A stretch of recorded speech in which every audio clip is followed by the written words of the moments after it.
మొదటి కొరింథీయులకు రాసిన పత్రికలో 12వ అధ్యాయం 10వ వచనంలో, మరియు సహోదరులారా, ఆత్మ సంబంధమైన వరముల గురించి మీకు తెలియకుండుట నాకు ఇష్టం లేదు. అంటే వరముల గురించి మనం అందరం కూడా తెలుసుకోవాలన్నట్టే కదా. సంఘంలో ఉన్న వారం అందరం కూడా నాకే వరం ఉంది అని మనము తపన పడి మనలో ఉన్న వరంను తెలుసుకోవాలి. మీరు అన్ని జనులై ఉన్నప్పుడు మూగ విగ్రహములకు ఆరాధించుటకు ఎటు పడితే అటు ఏం చేశారు, నడిపించబడితే అని మీకు తెలియదు.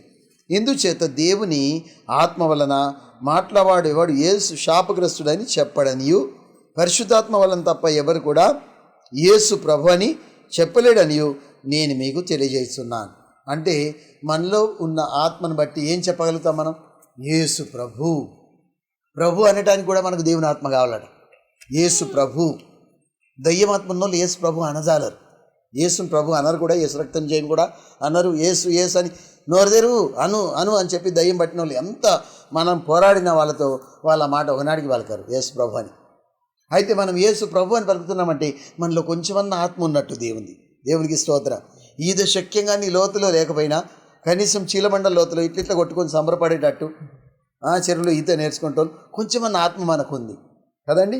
గనక ఆ కొంచెం ఆత్మతో మనం ఏం చెప్పగలుగుతున్నాం? యేసు ప్రభు అనండి ఒకసారి. యేసు ప్రభు అంటే చాలు మనలో కొంచెం ఆత్మ ఉన్నట్టు. ఇప్పుడు ఫర్దర్ చూద్దాం ఏముందో. 4వ వచనం, కృపావరములు నానా విధములుగా ఉన్నవి కానీ ఆత్మ ఒక్కడే, మరియు పరిచర్యలు నానా విధములుగా ఉన్నవి కానీ ప్రభు ఒక్కడే. చూడండి, ఆత్మ ఒక్కడే, ప్రభు ఒక్కడే అని చెప్పి 2 ఉన్నాయి. అక్కడనేమో కృపావరములు, ఇక్కడనేమో పరిచర్యలు. ఏమేమి ఉన్నాయి దేవుని దగ్గర? పరిచర్యలు ఉన్నాయి, ప్లస్ కృపావరములు ఉన్నాయి. వంట చేయట పరిచర్య నా కృపావరమా? ఆలోచించండి. ఊడ్చుట, కార్పెట్లు వేయుట పరిచర్యనా లేక కృపావరమా? ఒక మామూలు పరిచర్య, వంట చేసి పెట్టుట, వడ్డం చేయుట, ఇస్తార్లు ఎత్తుట, ఇది కూడా పరిచర్య. కానీ వరములు మాత్రం ఏముంటాయి? భాషలు మాట్లాడు, ప్రవచించుడు, ఇవి వరముల కింద వస్తాయి. ఈ వరముల కింద కూడా కొన్ని వాక్కు వరాలు ఉంటాయి, కొన్ని శక్తి వరాలు ఉంటాయి, కొన్ని రెవల్యూషన్ వరాలు ఉంటాయి, ప్రత్యక్షత వరాలు అంటారు. 3 వాటిని డివైడ్ చేశారన్నట్టు. చూడండి 6వ వచనం నుండి, నానా విధములైన కార్యములు కలవు కానీ అందరిలో అన్నిటినీ జరిగించు దేవుడు ఒక్కడే. నానా విధమైన కార్యాలు ఉన్నాయి కానీ ఆత్మ ఇంకా దేవుడు వీటిని జరిగిస్తూ ఉంటాడు. అయినను అందరి ప్రయోజనం కొరకు ప్రతివానికి ఆత్మ ప్రత్యక్షత అనుగ్రహించు. ఇప్పుడు దాని కింద మీరు మార్కింగ్ చేసుకోవాలి. అయినను అందరి ప్రయోజనం కొరకు, అక్కడ మాట చూడండి ఏముంది, ప్రతివానికి అని ఉంది బైబిల్ అక్కడ. మనం అందుకే సైతాన్ మనల్ని డిసీవ్ చేయకుండా ఉన్నట్లు చూసుకోవాలి. సైతాన్ ఏం డిసీవ్ చేస్తుంది? పాస్టర్కి ఆ వరం ఉంటుంది, మనకుంటుంది, మనం మామూలు విశ్వాసం, మనకే వరం లేదు. సైతాన్ ఈ బోధ మనకు బోధిస్తుంది. కానీ బైబిల్ ఏం చెప్తుంది? మీలో ప్రతివానికి అందరి ప్రయోజనం కొరకు ఏదో ఒక వరం దేవుడు ఇచ్చేసాడు. ఎప్పుడైతే మనం రక్షించబడ్డామో మనకు ఒక గిఫ్ట్ ఇచ్చేసాడు. దేవునికి స్తోత్రం. ఇల్లు ప్రతిష్ట చేసుకుంటే వాళ్ళకి ఎట్లా గిఫ్ట్ వస్తుంది? ఇంటికి గిఫ్ట్స్, నానా విధమైన గిఫ్ట్స్ తీసుకొస్తారు. కొంతమంది కూలర్ తెచ్చిచ్చిరి, ఫ్యాన్ తెచ్చిచ్చి, కొంతమంది కుక్కర్ తెచ్చిచ్చిరి, మరి కొంతమంది ఏదో ఇంత ఫుడ్ ప్రాసెసరు, ఏదో రకరకాల ఇచ్చినట్లు మనకు కూడా దేవుడు ఏనాడు బాప్తిస్మం పొందామో మనకేమి ఇచ్చేసాడట? ఒక గిఫ్ట్ ఇచ్చేసాడు. దేవునికి స్తోత్రం. ఆ గిఫ్ట్ ఏంటో గమనించాలి. అది మళ్ళీ అందరి ప్రయోజనం కొరకు మనకు దేవుడు ఇచ్చాడట, మన సొంతం కోసం కాదు, అందరి ప్రయోజనం కొరకు ఆత్మ ప్రత్యక్షత అనుగ్రహించబడుచున్నది. 8వ వచనం, ఎలాగనగా ఒకనికి ఆత్మ మూలంగా బుద్ధివాక్యము, మరొకనికి ఆత్మను అనుసరించి జ్ఞానవాక్యం, మరొకనికి ఆత్మ వల్లనే విశ్వాసం, మరొకనికి ఆత్మ వల్లనే స్వస్థపరచు వరం, మరొకనికి అద్భుత కార్యములు చేయు శక్తి, మరొకనికి ప్రవచన వరం, మరొకనికి ఆత్మ వలన వివేచన, మరొకనికి నానా విధమైన భాషలు, మరొకనికి ఆఖరిగా ఏముంది?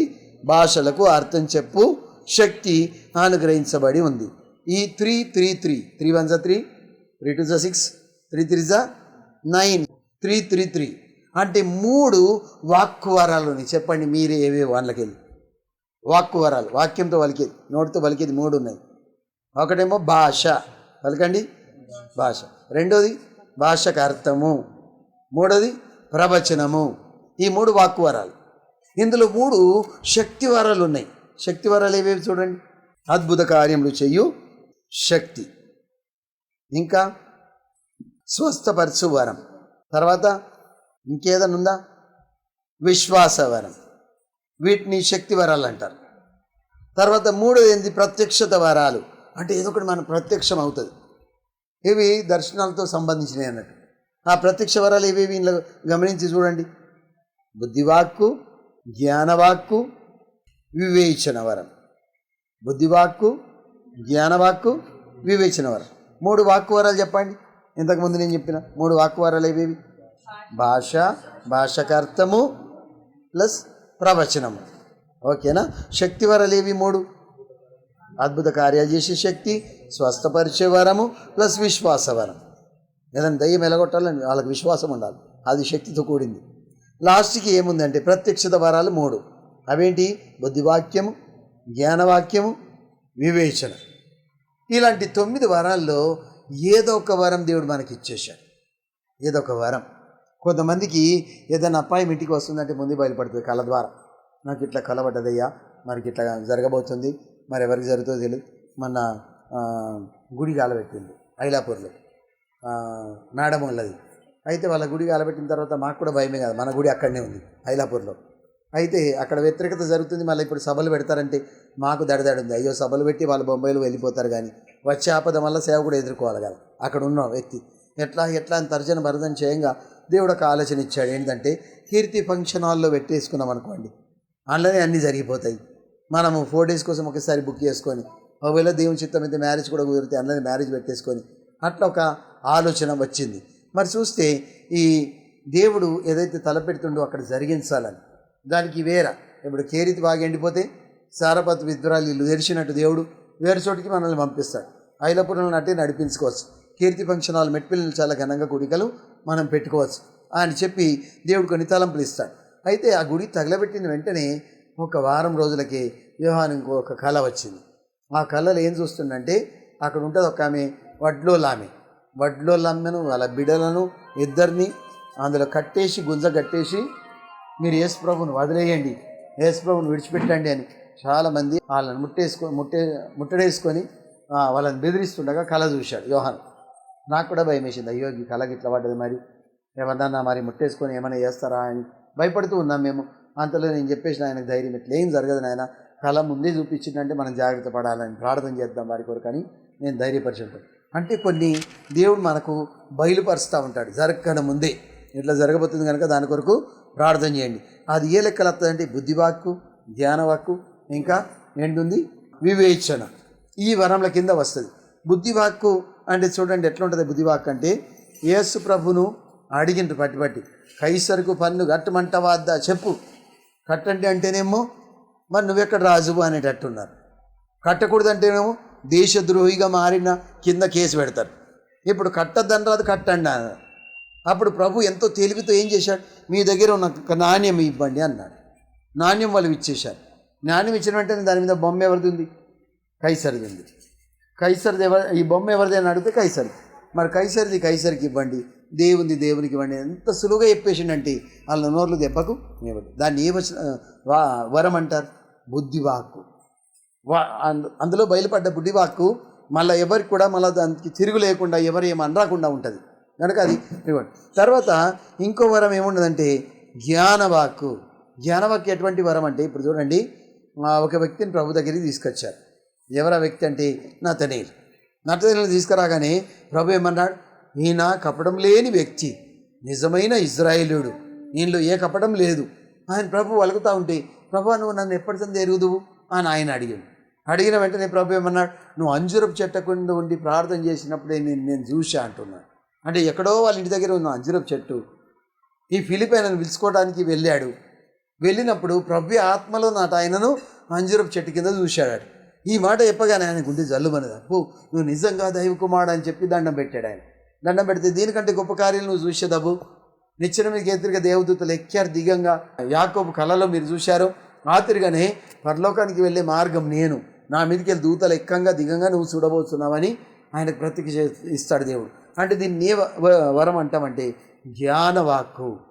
జ్ఞానం అంటే ఎక్కడో ఏదో జరుగుతుంది, దాన్ని ఆ జ్ఞానం ద్వారా గుర్తెరిగి పలానా చోట ఏదో ప్రమాదం ఉందని చెప్పి గుర్తెరిగి బయలుపరుస్తూ ఉంటారు కొంతమంది. దాని జ్ఞానవాక్యం. వివేచన వరం అంటే ఏది మంచిది, ఏది చెడ్డది, ఏది వెలుగు, ఏది చీకటి, ఏది తీపి, ఏది చేదు, ఇది గమనించే శక్తి దేవుడు మనకిస్తాడు. మనకు వివేచన కొంతమందిలో కొంత మట్టుకు చాలా మట్టుకు పెట్టాడు. చెడు స్నేహితుల దగ్గరికి వెళ్ళొద్దు, వాళ్ళ అలవాట్లు మనకు దాపరిస్తాయి. వాళ్ళ మధ్యలో కూర్చుండద్దు. మొదటి కీర్తనలు ఏం బయలుపరిచాడు దేవుడు? దుష్టులా ఆలోచించొప్పున నడవక, పాపుల మార్గం నిలవక, అపహాసకులు కూర్చుండే చోట కూర్చుండక. మరి ఏం చేయాలా? దివారాత్రులు యవ్వ ధర్మశాస్త్రం అందు ఆనందించాలా, ధ్యానించాలి. ఈ రెండు ఒక్కొరి లోపల ఉండయండి. కొంతమంది ధ్యానిస్తారు కానీ మంది గోళీలు మింగినట్టు మింగుతారు. తల్లి చెప్తుంది, అరే చదువుకో ఒక అధ్యాయం చదివేదాక పాస్ చెప్పిండి నీకు నాస్తి ఎద్దట, నువ్వు చదువు అంటే ముఖం మార్చి వాడు చదువుతాడు. అది ఎట్లా మింగినట్టు? మందుగోలి మింగినట్టు కదా. ఆనందించు చదవాలట. ఎట్లా? మనం సంతోషంతో దాన్ని చదవాలి. అవుట్ ఆఫ్కి వెళ్ళి ఉత్తరం వస్తే ఎంత సంతోషంతో చదువుతాము. రియల్ దగ్గరికి వెళ్ళి ఏదైనా గర్ల్ ఫ్రెండ్కి వెళ్ళి ఏదన్నా మెసేజ్ వచ్చిందంటే ఎంత సంతోషంతో చదువుతాము. అలాగా ఉల్లాసంతో దేవుని వాక్యం మన బాయ్ ఫ్రెండ్ పరలోకంలో ఉన్నాడని చెప్పి గుర్తెరిగి ఆయన దగ్గరికి వెళ్ళి వచ్చిన ఉత్తరం చదివినట్టు మనము చదవాలి దాన్ని. దేవునికి స్తోత్రం. కనుక అప్పుడు దేవుడు మనకు దాన్ని బయలుపరుస్తాడు. వివేచన వరం అది. తర్వాత స్వస్థపరచు వరం కొంతమందికి దేవుడు ఇచ్చేశాడు. స్వస్థపరచు వరం ఎలా ఉంటుందో చెప్పండి. గడ్డలు కూడా దెబ్బ కొన్నిసార్లు కరిగిపోతాయి. కొన్నిసార్లు లోపల క్యాన్సర్ గడ్డ టీవీలో అప్పుడప్పుడు మనం చూస్తూ ఉంటాం. గుంటూరులో ఎట్లా నడుస్తారు? ఒక వీడియో అయితే చూపించారు. పాకిస్తాన్లో దగ్గర 3,000 మంది ఒకేసారి బాప్తిసం పొందారు. మొన్న రీసెంట్ గత నెలలో 3,000 మంది బాప్తిసం పొందారండి. దానికి అద్భుతాలు అక్కడ ఎట్లా జరుగుతున్నాయంటే పీనుగులు లేస్తున్నాయి. ఎవరన్నా వీల్ చైర్ మీద వెళ్ళిన వాళ్ళకి ప్రార్థన చేస్తే పిల్లలు వీల్ చైర్ పడేసి చక్కగా నడుచుకుంటూ దుంకుంటూ గంతులు వేసుకుంటూ వెళ్ళిపోతున్నారు. ఆ వీడియో కూడా ఫేస్బుక్లో పెట్టారు. కనుక దేవుడు గొప్ప అద్భుతాలు చేస్తూ ఉన్నాడు. కరాచీ ఆ ప్రాంతాల్లో, పాకిస్తాన్లో, ఆఫ్రికాలో ఎక్కడైతే 6,80,000 మంది అట. అంత పెద్ద గుంపు చాలామంది దేవునికి హృదయాలు ఇచ్చుకున్నారట. ఆ గుంపుని ఫేస్బుక్లో చూపిస్తూ ఉన్నాం. అంటే ఉజ్జీవం వచ్చేసింది. మన ప్రాంతానికి కూడా తాకుతూ ఉంది. అక్కడక్కడ కొన్ని చోట్ల అద్భుత కార్యాలు జరుగుతున్నాయి. కనుక మీలో ప్రతివానికి దేవుడు ఏమిచ్చాడు? ఏదో ఒక వరం. ఆ వరం ఏంటిదో మనం గుర్తెరగాలి, దాన్ని పురికొల్పుకోవాలి. ఎందుకంటే పౌలు అంటాడు తిమోతితో, నా హస్త నిక్షేపణ వలన నీ కలిగిన వరంను ప్రజ్వలింప చేయుము అంటున్నాడు. ప్రజ్వలింప చేయడం అంటే ఏంటిది?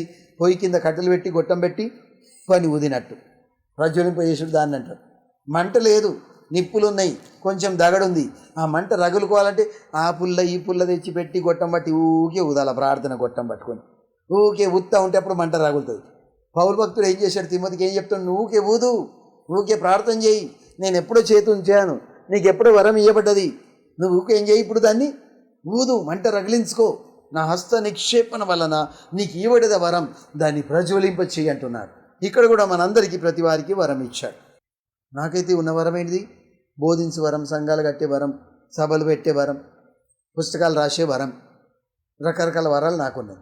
మరి మీకే వరం ఉంది? ఏదైనా సింగింగా, ఏదైనా తబలానా, మ్యూజికా, ఏదైనా పరిచర్యనా? చూడండి, మనం ఇంతకుముందు ఏం చదివాం? పరిచర్యలు నానా విధంగా ఉన్నాయి, కృపావరంలో కూడా నానా విధంగా ఉన్నాయి. దేవునికి స్తోత్రం. మనలో ఉన్న వరం ఏంటిదో దాన్ని ప్రజ్వలింప చేయాలి. అది ప్రజ్వలింప చేయకపోతే మనము బూడిద కింద నివ్వరు కప్పిన నిప్పు అంటారా? నివ్వరు కప్పిన నిప్పు అంతేనా? కరెక్టేనా? ఆ బూడిద కింద నిప్పుకు అది దగడు ఉందని మనకు తెలుసు, కానీ అది వెలుగుతుందో లేదో మనకు తెలియదు. ఆ నిప్పు లైవ్ కోలు, డెడ్ కోలు మనకు తెలియదు. లైవ్ కోల్ అంటే మండుతుంది అన్నట్టు, నివ్వరు కప్పిన నిప్పు. అయితే మనము దాన్ని ప్రజ్వలింప చేసుకోవాలి. దేవునికి స్తోత్రం. తర్వాత మనం చూద్దాం, ప్రతి వారికి ఎన్నెన్నో వరములు దేవుడు ఇచ్చేశాడు. ఆ వరములను మనం ప్రజ్వలింప చేయాలి. 11వ వచనం చూడండి. అయినను వీటన్నిటినీ ఆత్మ ఒక్కడే తన చిత్తం చొప్పున ప్రతివానికి, మళ్ళొకసారి ఆ వర్డ్ వచ్చింది, ప్రతివానికి ప్రత్యేకంగా పంచి ఇచ్చుచు కార్యసిద్ధి కలగజేస్తున్నాడు. నాకు వరం లేదు అనుకోద్దు. మనం చిన్నపిల్లలకు కూడా దేవుడు బాప్తిస్మం పొందారనుకోండి, ప్రభుని నమ్ముకున్నారనుకోండి, వారు కూడా వరం ఇచ్చేశారు. పరంజ్యోతయ్య గారికి 7 yearsలో దేవుడు వరం ఇచ్చాడు. 7 years వయసులో ఆయన బాప్తిస్మం పొందాడు. నేనేమో 20, at the age of 20. ఒక్కొక్కరికి దేవుడు ఆ ప్రకారం అప్పుడే ప్రత్యేకంగా ఏదో ఒకటి ఇచ్చాడట, కార్యసిద్ధి కలగజేసుకోవాలని సంఘంలో. 12వ వచనం చదువు. ఎలా అయినగా శరీరం ఏకమై ఉన్నను అనేకమైన అవయములు కలిగి ఉన్నదో, ఎలాగూ శరీరము యొక్క అవయములు అన్నీ అనేకములై ఉన్నను ఒక్క శరీరమై ఉన్నవో, అలాగే క్రీస్తు ఉన్నాడు. ఇప్పుడు క్రీస్తు సంఘానికి శిరస్సు. శిరస్సు ఎవరంటే సంఘంకు యేసు ప్రభు. బాడీ ఎవరు మీరు చెప్పండి? యేసు ప్రభు బాడీ ఎవరు? మనం. సంఘమే బాడీ. సంఘానికి శిరస్సు ఎవరు? యేసు ప్రభు. మరి ఈ శిరస్సు చెప్తుందా ముళ్ళు తీయమని? లేక చేతే చెప్తుంది ముళ్ళుది అని, శిరస్సు ముందు చెప్తుంది, ముళ్ళుది కాలుకు ముందుకు వచ్చింది, నాకైతే కూర్చోలేదు కానీ నేను తిత్తా అంటదో చెయ్యి అనదు, ఉభయ చెప్తుంది. పాపం కాలుకు ముళ్ళుకొచ్చిన తల్లాడి కళ్ళన్నీ కూడా బాపి చూసి ఎక్కడ ముళ్ళుకొచ్చిందని, కళ్ళేమో సాయం చేస్తాయి గడు ఉన్నాయి, శిరస్సేమో బోధిస్తే గడు ఉంది అని, నొప్పి కలిగే అనుభవం ఏమో మనకు కాలుకు ఉంది ఇంకా ముళ్ళు అని చెప్పి అనుభవం చెప్తుంది. కనుక మనకు ఈ ప్రకారం శరీరం అంతా కూడా ఏకమై అది ఏ ప్రకారం దాన్ని తొలగించాలో శరీరం అంతా కూడా కష్టపడుతూ ఉంటుంది. ఇప్పుడు ఇలాగనే సంఘంలో ఏ ఒక్కళ్ళని ఇంత తాగోతులుగా మారిందనుకో, పీల్చేవారుగా మారిందనుకో, శరీరం అంతా ఏం కావాలి? అయ్యో అది తొలగించుకోవాలి, అది పుండు, అది మెత్తని చేయబడాలి, అయ్యో దాని గాయంను కట్టబడాలి, అది మెత్తని చేయబడాలి, తైలం రాయాలి. సంఘంలో అందరూ అనుకోరు, అట్లా అనుకుంటారా? ఆ వ్యక్తి తాగుబోతుగా మారిండు అనుకో, అందరం కలిసి ఏం ప్రార్థన చేయాలి? ప్రభు ఆ వ్యక్తి తాగుడు మరిపించు తండ్రి, పీల్చుడు మరిపించు ప్రభు, నాయన ఇదిగో తండ్రి ఆయన అలవాట్లలో పడిపోతుంది ప్రభు. సంఘం అంతా అనుకోవాలి. ఏదైనా కొంచెం క్లూ దొరికినా కానీ పలానా వ్యక్తి చెడిపోతుందంటే సంఘం అంతా అనుకొని ఆయన కోసం ప్రార్థన చేస్తే, ఆ వ్యక్తి కోసం ప్రార్థన చేస్తే ఆ అలవాటు నుండి మళ్లించబడతారు కదండి. శరీరంకు ములుగొస్తే శరీరం అంతా బాధపడుతుంది. చూడండి, నాకేం పట్టలేదు దాని గుర్తింది కాదు, అదే ఏడని, కాలే ఏడని అంటది ఎప్పుడన్నా? శరీరం అనదు, శరీరం అంతా కూడా బాధపడుతుంది. అట్లే మనం కూడా సంఘం అంతా కూడా బాధపడుచు ఏ వ్యక్తి ఎక్కడ చెడిపోతుండో అన్యజనుల కోసం మనమందరం కలిసి మన ఏకాంత ప్రార్థనలు ఏం చేయాలో వారి కొరకు ప్రార్థన చేస్తూ ఉండాలి, రోధిస్తూ ఉండాలి. ప్రభా ఆ వ్యక్తి నరకానికి వెళ్ళకుండా సాయం చేయి, ఆ వ్యక్తిని తప్పించు ప్రభా అని ప్రార్థన చేస్తూ ఉండాలి. దేవునికి స్తోత్రం. మళ్ళీ అది చెప్పుకోవడానికి కూడా సిగ్గుపడద్దు. మనం స్త్రీ పురుషులు కానీ, అయ్యా నా భర్త ఊకే తాగచ్చి నన్ను కొడతా ఉంటాడు, కొంచెం ఆయన కోసం ప్రార్థన చేయి. భార్య చెప్పుకోవాలా? భర్త ఎట్లా చెప్తాడు? నేను తాగుతాను చెప్తాడా? చెప్పడు. ఆయన గుడికి వచ్చి ఈవన్నీ చెప్పుకోవాలా? అయ్యా మా ఆయన కోసం ప్రార్థన చేయి, బలింతల గుండా మేము వెళ్తున్నాం, నన్ను ఎప్పుడు కొడతా ఉంటాడు అని చెప్తే రహస్యంగా సంఘస్థులు ఏం చేస్తారు? ఇక వాళ్ళ కోసం ప్రార్థన చేస్తూ ఉంటారు. ప్రార్థన చేస్తే ఆ బంధకాలు తొలగిపోతూ ఉంటాయి, ఆ వ్యక్తి విడుదల పొందుతాడు. దేవునికి స్తోత్రం. ఆ ప్రకారం ప్రార్థన చాలా ప్రాముఖ్యమండి. ఎప్పుడైతే మనం ప్రార్థన చేస్తామో అక్కడ కట్లన్నీ కూడా తెగిపోతాయి. ఈ విశేషమైన వరం గురించి నేను మొన్న అనుభవించానండి. 20 ఏళ్ళ క్రితము ఒక పెళ్లి చేసిన అగ్గిమలాని గ్రామం. 20 ఏళ్ళ తర్వాత మళ్ళా అదే గ్రామంకు నేను ప్రార్థన కూడికో కోసం పిలువబడ్డా వేరే సేవకుని ద్వారా. ఇప్పుడు ఆ సేవకునికి వేరే ఇండ్లు ఉన్నాయి, పెళ్లి చేసిన స్థలం వేరే. ఎప్పుడైతే తీరా గ్రామానికి దగ్గర వెళ్ళాను, నాకు రూట్ వెళ్ళడం 2 అంబేద్కర్ ముగ్గురికి వెళ్ళి 2 తోవలు పోతున్నాను. ఎట్లా ప్రభు ఇక్కడికి వెళ్ళి ఎట్లా పోవడం? చిన్న ఆటోమేటిక్ బటన్ నొక్కినట్టు ప్రార్థన చేసిన మనసులో. బండి ఆపి నా వెనుక మన ప్రకాష్ ఉన్నాడు, ఏందయ్యా గిడ బండి ఆపితివి అంటుండు. ఇడికెళ్ళి తోవ తెలియదు, ప్రార్థన చేద్దామని ప్రార్థన చేసిన వెంటనే సడన్గా ఫోన్ కాల్ వచ్చింది. అయ్యా మీరు ఎక్కడున్నారని అన్నాడు ఆ వ్యక్తికి తెలియదు. నేను ఆ గ్రామం దగ్గరికి వచ్చాగిన, నేను పలానా చోట విగ్రహం దగ్గర ఉన్నా అంటే, అయ్యా మీరు ఆడికి రైట్ తీసుకోండి, నేను ఇక్కడిని రోడ్డు మీద ఉన్న లోపలికి మీరు ఊర్లోకి వచ్చేయండి, 2 కిలోమీటర్స్ దూరంలో ఉంటుంది ఊరు అని చెప్పేసి. నేను అనుకున్నా ఎంత దేవుని నడిపింపు చూడండి. ఆ వ్యక్తి ఆడనే ఉన్నాడు రోడ్డు మీద. నేను తిరిగి వెళ్ళేసరికి ఆ వ్యక్తి ఆ ఇంటికి తీసుకెళ్ళాను. తీరా ఇంటికి వస్తే ఇల్లే తాళముంది. వాళ్ళకి ఆరోగ్యం బాగలేక ఇంటికి వెళ్ళిపోయినరాట 1 దినం ముందే. మరి సేవకుడు అక్కడ స్థానిక సంఘ కాపరి నాకు చెప్పాలి కదా వెళ్ళిపోయినని. స్థానిక సంఘ కాపరి లొత్నూరులో ఉంటాడు. నేను లొత్నూరుకు ఫోన్ కలిపితే ఆయనకు తగులుతలేదు.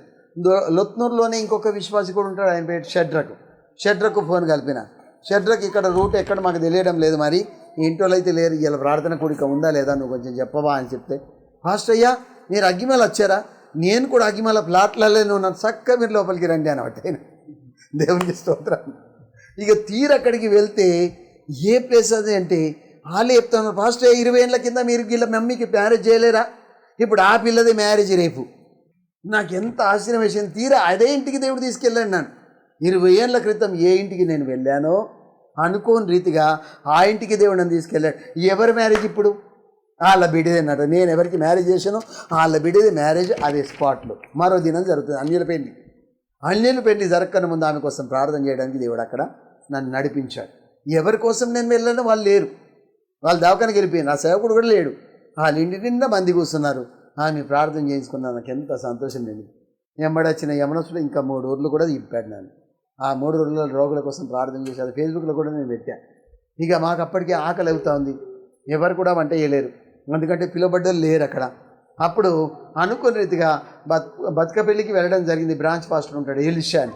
ఆ ఎలిషా ఏం చేశాడంటే వాళ్ళ విశ్వాసకి ఫోన్ చేసి పాస్టర్ గారు వస్తున్నావు వంట చేసి రెడీ పెట్టు అంటే వేడివేడి అన్నం వండింది, టమాటా కూర అంది, ఆకలితో ఉన్నాం, ఆకలి రుచి ఎరగదు అని చెప్పి రాసి ఉంది కదా. ఆ ఊరు అనుకుంటా తినేసాం. దేవునికి స్తోత్రం, హల్లెలూయా. ఎంత సంతోషం, తృప్తి అనిపించింది. లేకుంటే ఆకలితో తిరిగి వచ్చేవాళ్ళం. అంటే దేవుడు కొన్ని నడిపింపు మనకి ఇస్తాడు. మనకు అందరికి కూడా దేవుడు తన ఆత్మని ఇచ్చాడు, ఆత్మ ద్వారా నడిపింపునిచ్చాడు. శరీరం ఒకటి, మనమందరం ఏమై ఉన్నాం? అవయవలమై ఉన్నాము. కింద చదువుకుందాం చూడండి 15వ వచనం. నేను చెయ్యి కాను గనక శరీరంలో దానిని కానని పాదం చెప్పినంత మాత్రాన శరీరంలోంది కాకపోలేదు. 16 చదవండి. 16. నేను కన్ను కాను గనక శరీరంలో దీన్ని కానని చెవి చెప్పినంత మాత్రాన శరీరంలోంది కాకపోలేదు. ఇప్పుడు ఈ చెవి కొంచెం బయట ఉంటుంది, కన్ను కొంచెం లోపల ఉంటుంది కదండి. ఈ స్కల్ లోపల కన్ను ఉంటుంది, ఇదేమో బయట ఉంటుంది. బయట ఉన్నది ఏం చెప్తుంది? నేను మాత్రం చెవిని, శరీరంకు నాకే సంబంధం లేదు, నేను బయటనే ఉంటా, బయట తిరుగుతా, బయటది అంతా లోపలికి అందజేస్తా, నేను మాత్రం శరీరం దాన్ని కానని చెప్తే శరీరంలోంది కాక పోలేదు. దేవునికి స్తోత్రం. కన్ను కూడా శరీరంలో ఉన్నది, చెవి కూడా శరీరంలో ఉన్నది. ఒకవేళ శరీరమంతా కన్ను అయితే 17వ వచనం, వినుట వాసన చూసుట ఎక్కడుండును? అయితే దేవుడు అవయంలో ప్రతిదానికి తన చిత్త ప్రకారం శరీరంలో ఉంచెను.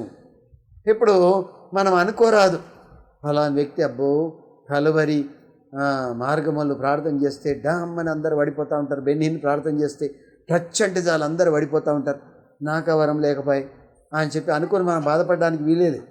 ఒకసారి సతీష్ కుమార్ అయ్య గారు అన్నారు, కొంతమంది ఆయన అన్నారట, మీరెందుకు స్వస్థ ప్రార్థనలు జరిగించారు అయ్య గారు, స్వస్థ జరిగిస్తే చాలామంది కుప్పలుగా మీ వెనక పడిపోతారు కదా అంటే, దేవుడు నాకు వరం ఇయ్యలేడు అన్నాడట. నాకు బట్టి వాక్యం ఇచ్చాడు, నేను వాక్యమే బోధిస్తాను. ఇప్పుడు వచ్చి వాక్యమే బోధించినా వేల మంది అక్కడికి వెళ్తా ఉన్నారు. ఆయనకున్న వరం ఏంటి? వాక్యమే. చెవి పని చెవి వేయాలి, కన్ను పని కన్ను వేయాలి. చెవి పని కన్ను వేయకూడదు, కన్ను పని చెవి కూడా చేయకూడదు, అది సాధ్యం కాదు కూడా. మరి ఇప్పుడు కన్ను అనుకుంటుందా నేను గొప్ప అని, చెవి అంటుందా నేను గొప్ప అని? ఇద్దరిట్లో ఎవరు గొప్ప, కన్నా చెవా? మీరు ఆలోచించండి. రెండు కూడా అవసరమే, రెండు మనకు అవసరమే. సతీష్ కుమార్ కూడా అవసరమే, బెన్హిన్ కూడా అవసరమే. కనుక ఎవరి వరం వాళ్ళకి ఇచ్చారు. మా సంఘంలో కొంతమంది ప్రార్థన చేస్తారు, ప్రభువా మా అయ్యగారిని బాగా వాడుకో, గొప్ప స్వస్థత వరం దయచి. నాకు నవ్వుతూ ఉంటుంది, వాళ్ళు ప్రార్థన చేస్తూ ఉంటారు. దేవునికి స్తోత్రం. నా వరం నాకు ఇచ్చాడు, ఉపదేశించుట, రాయుట, సంఘాలు కట్టుట, ఆత్మలను తెచ్చుట, బాప్తిస్మాలు ఇచ్చుట, ఈ నా వరం వేరు, వాళ్ళకి ఇచ్చిన వరం వేరు. కనుక నానా విధములుగా వరములు ఉన్నాయి. శరీరం ఒకటి, అన్నిట్లో అందరు కూడా రకరకాల పని కలిగి ఉన్నారు. కనుక ఎవరు గొప్ప అని మనం చెప్పడానికి వీలు లేదు. వారి పనట అగ్నికి పరీక్షించబడుతుందని 1 కొరింథీ 3వ అధ్యాయం చదవండి. అగ్నే బయలుపడతాడట ఎవరి పని గొప్పనో. ఈ అగ్ని పరిశుద్ధాత్మ అగ్ని. 3వ అధ్యాయం 11వ వచనం నుండి చదువుతున్నాను. 1 కొరింథీ 3:11 చదవండి. వేయబడింది తప్ప మరి ఒక పునాది ఎవడును వేయనేరడు, ఈ పునాది క్రీస్తే. కింద చదవండి. బంగారము, వెండి, వెలగల రాళ్ళు, కర్ర అగ్ని చేత బయలుపరచబడను, మరియు వాని పని ఎట్టిదో దానిని అగ్గే పరీక్షించును. పునాది మీద ఒకడు కట్టిన పని నిలిచిన ఎడల వాడి జీతం పుచ్చుకొను, ఒకని పని కాల్చివేయబడిన ఎడల ఏమవుతుంది? వానికి నష్టం కలుగును. అతడు తన మట్టుకు రక్షించబడును కానీ అగ్నిలో నుండి తప్పించుకున్నట్టే రక్షించబడును. అంటే మన పనులు 6 రకాలుగా ఉంటాయండి. ఏవేవి? బంగారంతో ఒకడు కడతాడు, వెండితో ఒకడు కడతాడు, వెలగల్ల రాళ్ళతో కడతాడు, ఇంకా 3 చెప్పండి. కర్ర, గడ్డి, కోయిక. 3 కాలిపోయేటివి ఉన్నాయి, 3 కాలని ఉన్నాయి. కాలిపోయేటి ఏవి? కర్ర, గడ్డి, కోయికాలు కాలిపోతాయి. కాలని ఏవి? బంగారము, వెండి, వెలగలరు, ఇవి కాలిపోవు. అంటే మన పని కాలిపోవాలా కాలిపోకూడదా? మనం చేసేదానికి ఇంకా త్యాగం ఉండాలద్దా? కన్నీళ్ళ ప్రార్థన ఉండాలద్దా? మన పని నిల్చాలంటే శ్రమ ఉండాలద్దా? ఒకచోట విజయ్ కాలేజీకి వెళ్తే అక్కడ ఏమని రాసి పెట్టారంటే, నారాయణ కాలేజీలో అడ్మిషన్ ఇంజనీరింగ్ కొరకు అక్కడ బోర్డు ఉంది, శ్రమేవ జయతి, సత్యమేవ జయతి అని లేదు. వాళ్ళు దాన్ని మార్చి ఏమని పెట్టుకున్నారు? శ్రమేవ జయతి, అంటే శ్రమ ఎప్పుడైనా జయిస్తుంది, సత్యం కూడా ఎప్పుడైనా జయిస్తుంది. దేవునికి స్తోత్రం. నిజంగా మన పని వెనుక శ్రమ ఉండాలి, మన పని వెనుక ఏముండాలి? త్యాగం ఉండాలి, కన్నీళ్ళ ప్రార్థన ఉండాలి. అప్పుడే మన పని బంగారంతో కట్టినట్టు, వెండితో కట్టినట్టు, వెలగల్ల రాళ్ళతో కట్టినట్టు. ఉత్తుత్తగా ఇంత గడ్డి కుప్ప తెచ్చినట్టు బాగా తెచ్చి చూపించి, అబ్బో నేను ఇంత తీసుకొచ్చిన లారెడ్ గడ్డి ఒక పుల్లగీకితే అయిపోతుంది, ఏంటిది బూడిద అయిపోతుంది. సూపులకు ఏదైతే జరుగుతుందో అసలు నిలవద్దు దేవుని సన్నిలో, అగ్నియే దాన్ని పరీక్షించు. అందుకే కొంతమంది ఏదైనా ఇచ్చినా రహస్యంగా ఇస్తారు, అది ఇంకోళ్ళకి కూడా గుర్తు కావద్దు. కుడి చేతి ఇచ్చింది ఎడమ చేతికి చెలికూడ అన్నట్టు రహస్యంగా ఇస్తూ ఉంటారు దేవుని పని కోసం. మరికొంతమంది ఎట్లా అంటే ఫ్యాన్ ఇచ్చిన ఫ్యాన్ మీద రాసి పెడతారు, ఫలాని వాడు ఏలియా పాస్టర్ ఇచ్చాడు, ఇక ఫ్యాన్ చూసినప్పుడల్లా పాస్టర్ గారి పేరు అక్కడ కనబడాలి, ఏలియా పాస్టర్ దాన్ని దానం చేశాడు. చూడండి బెంచ్ వెనక రాసి ఉంటారు ఫలానా ఇచ్చారు అంటే అది కూడా మంచి పద్ధతి. అది చూసినప్పుడు అది కనీసం ఆ వ్యక్తి కోసం ప్రార్థన అని గుర్తుకొస్తుంది. కానీ మరొక చోట డంబం కూడా అక్కడ నిలిచిపోతుంది, నేను ఇచ్చే చూడు నా పేరు అక్కడ ఉంది అన్నాడు కూడా. అసలు వాళ్ళు వాళ్ళ ప్రతిఫలం పొందినట్టే, ఆ దేవుని సన్నిధిలో లెక్కలోనికి రాదు. అగ్గి దాన్ని పరీక్షించినప్పుడు కాలి బూడిదైపోతుంది. కనుక మన పని నిలిచి ఉండాలి, అప్పుడే జీతం పుచ్చుకుంటాం. వీళ్ళ పని కాలిపోతే ఏమైపోతుందో చెప్పండి మీరే. వాడు నష్టపడతాడు, మనకి ఏం కూడా రాదు, కానీ వాడు మాత్రం రక్షించబడతాడు. ఎలా? ఒక ఇల్లు కాలిపోతే సోఫాలు బీరువాలు సామాను అంతా కూడా వర్షకొండలో ఒకసారి కాలిపోయిందట. బీరువాలో కనీసం బంగారం ఉన్నదాన్ని తీద్దామంటే బంగారం తలుపు తీస్తే బంగారం గారి మొత్తం కూడా ప్రవహించిపోయిందట, బంగారం కూడా దక్కలేదట. బీరువాలో పెట్టిన బంగారం ఇల్లు కాలిపోతే ఇంట్లో వస్తువులన్నీ కాలిపోయినాయి.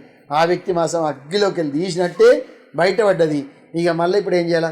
ఇల్లు మళ్ళీ కట్టుకోవాలి, సామాన్లు మళ్ళీ తెచ్చుకోవాలి, సోఫాలు మళ్ళీ తెచ్చుకోవాలి, బోలు బొక్కెలు అన్నీ తెచ్చుకోవాలి, బంగారం డబ్బు అంతా కూడా రూపాయల కట్టలు అన్నీ కాలిపోయినాయి. చాలా నష్టపోయింది ఆ మనిషి. మళ్ళీ కొత్తగా అన్నీ తెచ్చుకున్నాడు. మనం కూడా అలాగా నష్టపోతామట, మన పని కాలిపోతుంది కనుక అగ్ని పరీక్షించును. దేవునికి స్తోత్రం. తర్వాత మరొకసారి 12వ అధ్యాయంలోనికి రండి. 1 Corinthians 12వ అధ్యాయంలో ఎక్కడి దాకా చదువుకున్నామని చూడండి. 17th verse. నీవు అక్కర్లేదని తల పాదంతో మీరు నాకు అక్కర్లేదని చెప్పజాలదు. 21వ వచనంలో. అంతేకాదు శరీరం యొక్క అవయంలో ఏది బలహీనంగా కనబడునో అవి మరీ ఆవశ్యకములే.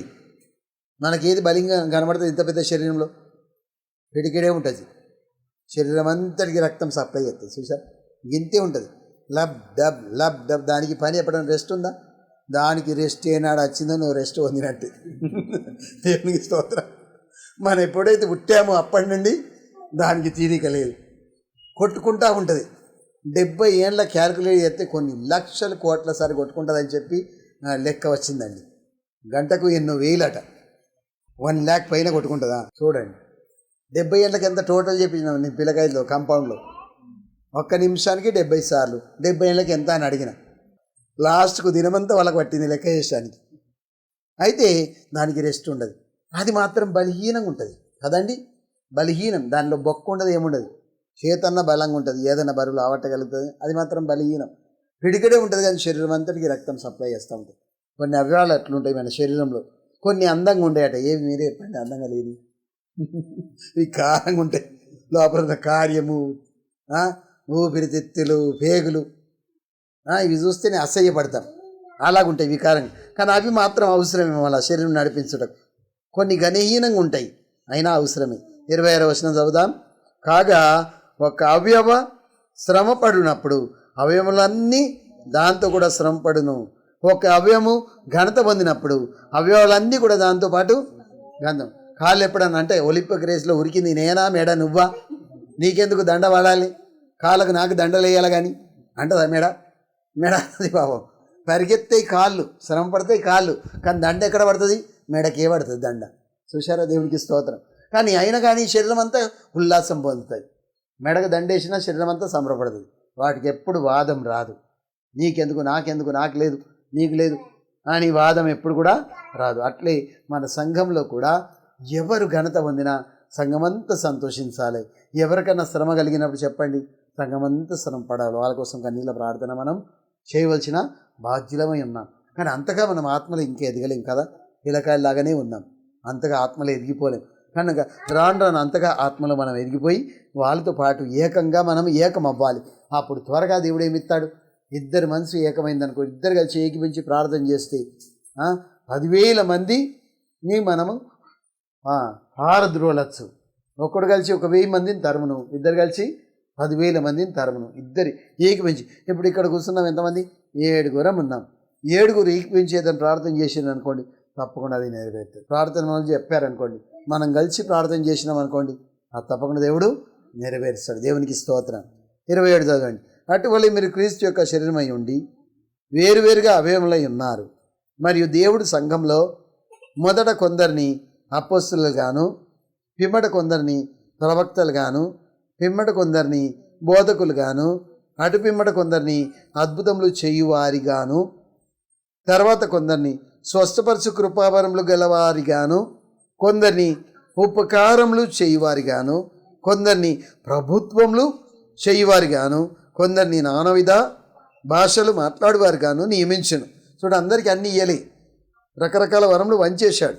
అందరు అపోస్తలులా, అందరు ప్రవక్తలా, అందరు బోధకులా, అందరు అద్భుతములు చేయగలవారై ఉన్నారా? అందరు స్వస్థపరచు కృపావరము గలవారా? అందరు భాషలతో మాట్లాడువారా? అందరూ ఆ భాషలకు అర్థం చెప్పువారా? కృపావరములలో శ్రేష్టమైన వాటిని ఆసక్తితో మీరేం చేయాలా? అపేక్షించుడి. ఇదియుగాక సర్వోన్నతమైన మార్గం ఏంటిది మీకు చూపిస్తున్నాను. ఆ మార్గం ఏంటిదో 13వ అధ్యాయంలో రాయబడింది. ప్రేమ కలిగి ఉండుడి. 13లో లాస్ట్కి ఉంటుంది, ప్రేమ నిత్యం నిలుచును. లాస్ట్ 13 విశ్వాసము, నిరీక్షణ, ప్రేమ, ఈ 3 నిలుచును. వీటిలో ఏంటిదట శ్రేష్టమైంది? ప్రేమయే. ఎవరైనా పేదలు ఉంటారు, వాళ్ళకి బట్టలు తీసుకుపోయి దానం చేస్తుంది. ఎవరైనా వృద్ధులు ఉంటారు, వాళ్ళని ఇంటికి ఆహ్వానించి భోజనాలు పెడుతుంది. ఆ ప్రేమ నిలిచిపోతుంది. వరముల కంటే ఎక్కువ. వరములు దాని కింద ఏ పాటి కూడా కావు. బంగారంతో మనం కట్టాలంటే బంగారం ప్రేమతో సమానం, వెండితో కట్టాలంటే వెండి విశ్వాసంతో సమానం. 3ది ఏంటిది? వెలగల రాళ్ళంటే ప్రేమ. ఆఖరిది వెలగల రాళ్ళు. వాటిని అధిక ప్రాముఖ్యత దేవుడు ఇచ్చాడు దేవుని దృష్టిలో. ఇప్పుడు చూడండి, వెలగల రాళ్ళతో కట్టుడి. ఈ 3 కూడా నిత్యము నిల్చును. వీటిలో శ్రేష్టమైనది ఏంటిది? ప్రేమయే. కాలిపోకుండా నిలబడతాయి. మిగతాన్ని కర్రగడ్డి కోయికల్లాగా కాలిపోతాయి. మనం కట్టే పని రోజు అనుదినం ఎలాంటిది ఆలోచించాలి. ఇంత పెద్ద పట్టణం దేవుడు మనకి ఇచ్చాడు. ఈ పట్టణంలో ఎంతోమంది పేదలు ఉన్నారు, బీదలు ఉన్నారు, రోగులు ఉన్నారు, వాళ్ళు పడి ఉంటున్నారు. మనం వారిని పోయి పరామర్శించామనుకోండి, మరి ఇరుగు పొరుగు మన స్టాఫ్ వాళ్ళు రోగాలతో పడి ఉన్నారనుకోండి, వారిని దర్శించామనుకోండి, కడుపు నిండా అన్నం తీసుకెళ్ళామనుకోండి, వండుకొని వారికి, వారి జీవితాంతం మర్చిపోరు. ప్రేమ నిరంతరం నిల్చును. కనుక ఇలాంటి పరిచర్య మనం చేస్తే అగ్ని మీద మన వెలగల రాళ్ళగా మనది కాలకుండా నిలిచిపోతుంది. కనుక ఆ ప్రకారం పరిచర్య చేయాలని దేవుడి అధ్యాయం ద్వారా మనతో మాట్లాడుతున్నాడు. దేవుడి వాక్యం ద్వారా మనల్ని దీవించునుగాక. ప్రార్థన చేసుకుందాం.